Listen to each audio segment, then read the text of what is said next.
शिवपाल यादव, सहायक आचार्य इतिहास, राजकीय महाविद्यालय बहरौड़।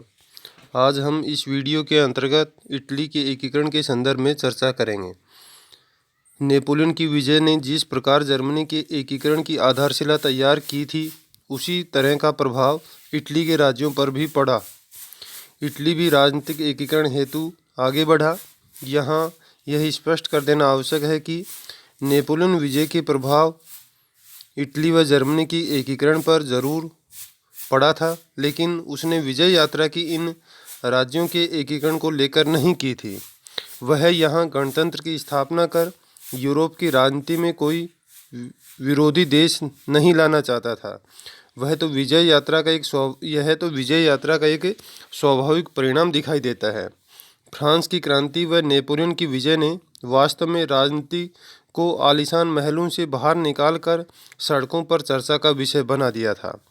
रूढ़िवादी विचारों के समर्थकों और प्रगतिशील लोगों में शक्ति संघर्ष तो पहले से ही चला आ रहा था।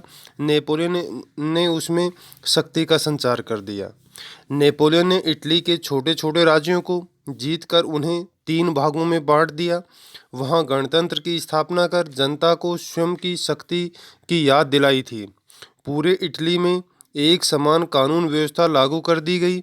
सामंतवाद की समाप्ति और आंतरिक व्यापारी करों से मुक्ति ने आर्थिक एकीकरण की शुरुआत कर दी।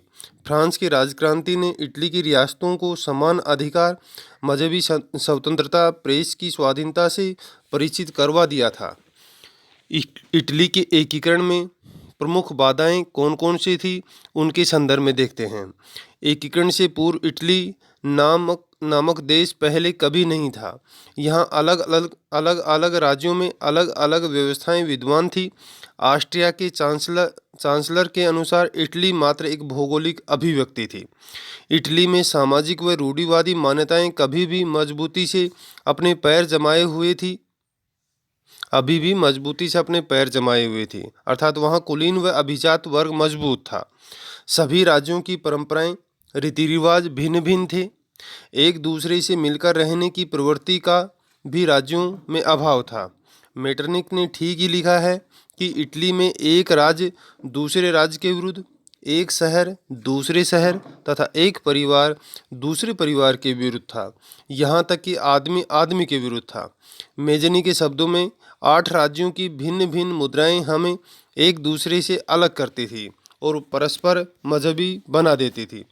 जर्मनी के समान इटली के एकीकरण में ऑस्ट्रिया ही मुख्य प्रतिक्रियावादी शक्ति था। इटली भौगोलिक दृष्टि से भी उत्तरी, मध्य व दक्षिणी राज्यों में विभक्त था। उत्तरी राज्यों पर ऑस्ट्रिया का प्रभाव था। मध्य राज्य पोप के नियंत्रण में थे तथा दक्षिणी राज्यों में बुर्बो वंश के शासकों का अधिकार था। यूरोप के कैथोलिक समर्थक देश भी पोप की सत्ता को समाप्त करने के विरोधी थे। इटली की राजधानी रोम पोप के सीधे नियंत्रण में थी। इस पर अधिकार करना संपूर्ण कैथोलिक जगत को विरोधी बनाना जैसा था। इटली के राज्यों में जन जागृति का भी अभाव था।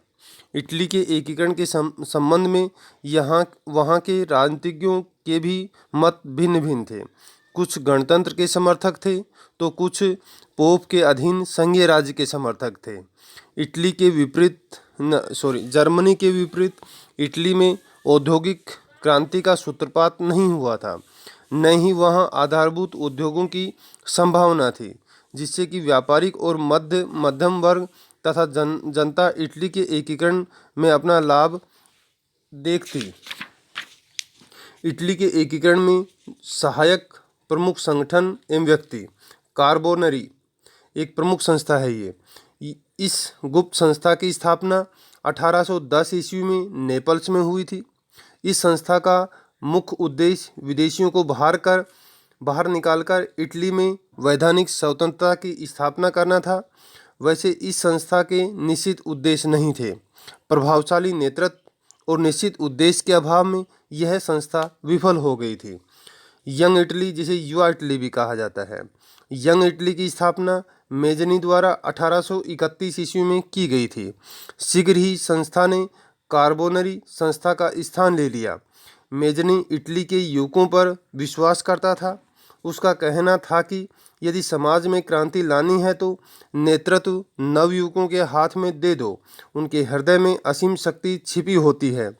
इस संस्था के 3 नारे थे: परमात्मा में विश्वास रखो, सब भाइयों एक हो जाओ और इटली को स्वतंत्र करो।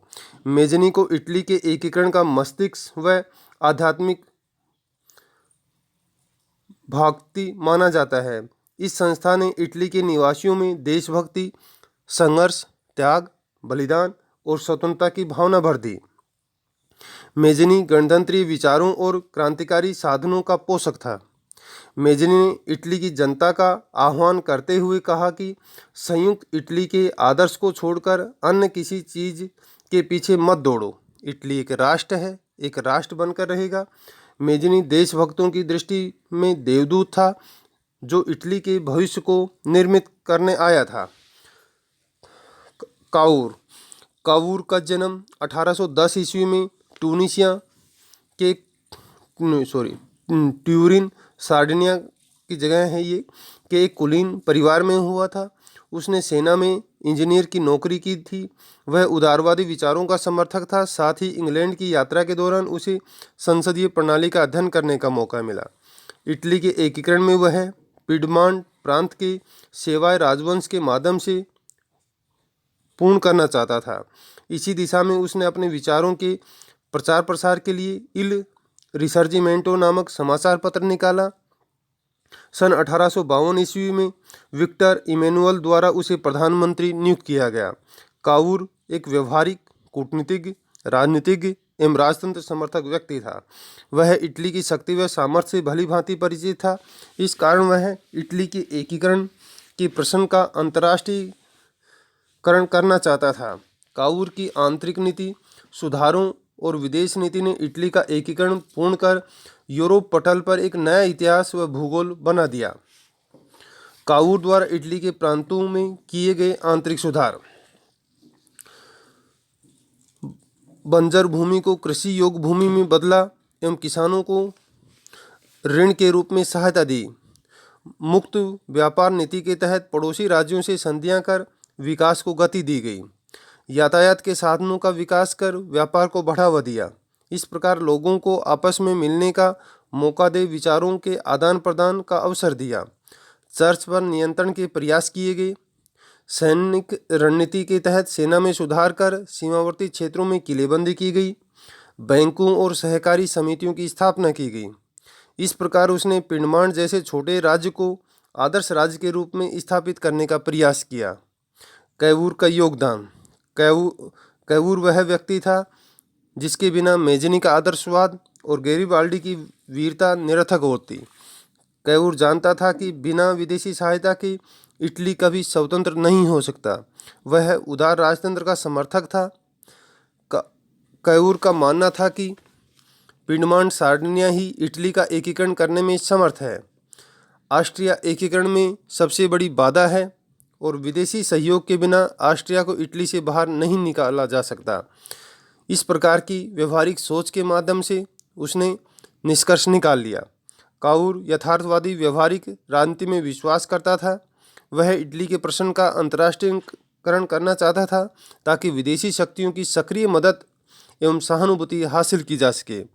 उस समय यूरोपीय पटल पर इंग्लैंड और फ्रांस ही शक्तिशाली राष्ट्र थे।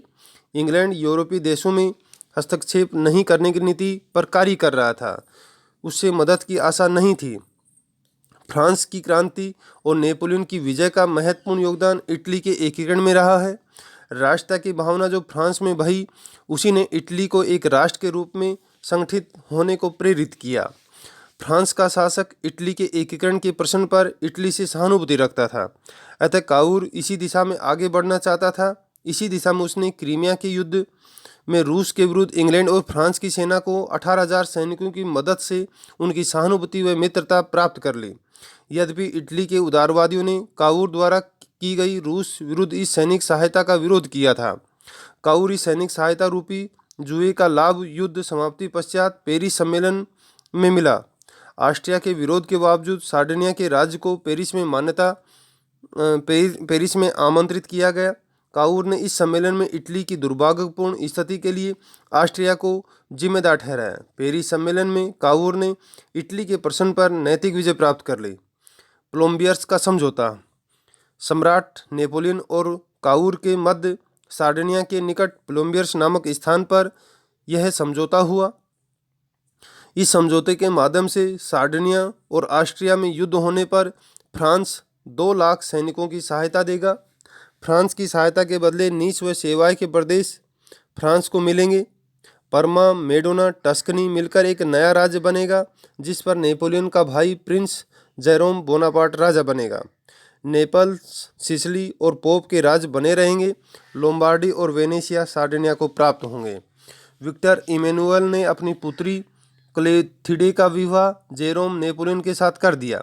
इस समझौते के तुरंत बाद पिडमांट के समाचार पत्रों ने जहर उगलना शुरू कर दिया। काउर ने ऑस्ट्रिया को भड़काने हेतु मस व करारा प्रांतों में विद्रोह करवा दिया। ऑस्ट्रिया ने वैसी ही प्रतिक्रिया दी जैसी काउर चाहता था। ऑस्ट्रिया ने 23 अप्रैल 1859 ईस्वी को 3 दिन का अल्टीमेट दे दिया। काउर ने खुशी में कहा था, हम इतिहास बनाने जा रहे हैं। 3 मई को फ्रांस ने भी इटली के पक्ष में युद्ध की घोषणा कर दी। युद्ध निर्णायक रहा। ऑस्ट्रिया की पराजय हुई। वेला फेंका की विराम संधि। 11 जुलाई 1859 ईस्वी में नेपोलियन तृतीय व ऑस्ट्रिया के सम्राट फ्रांसिस जोसेफ के मध्य यह संधि हुई। परमा, मेडोना, टस्कनी को पुनः स्वतंत्र राज्य बना दिया गया। लोम्बार्डी सार्डिनिया को मिला। वेनेशिया ऑस्ट्रिया को दे दिया गया। पोप के अधीन इटली को संघ बनाया गया। इस संधि से इटली के लोगों को निराशा हाथ लगी। वेनेशिया पर ऑस्ट्रिया का अधिकार बना रहना इटली के लिए घातक माना गया। इस संधि से काउर भी अप्रसन्न था। उसने त्यागपत्र दे दिया, किंतु पिडमांट शासक ने संतुलन बनाए रखा। इसका लाभ भी उसे मिला। वेला फेंका की संधि की पुष्टि ज्यूरिख संधि से हो गई। इसी के साथ इटली के एकीकरण का प्रथम चरण पूर्ण हुआ।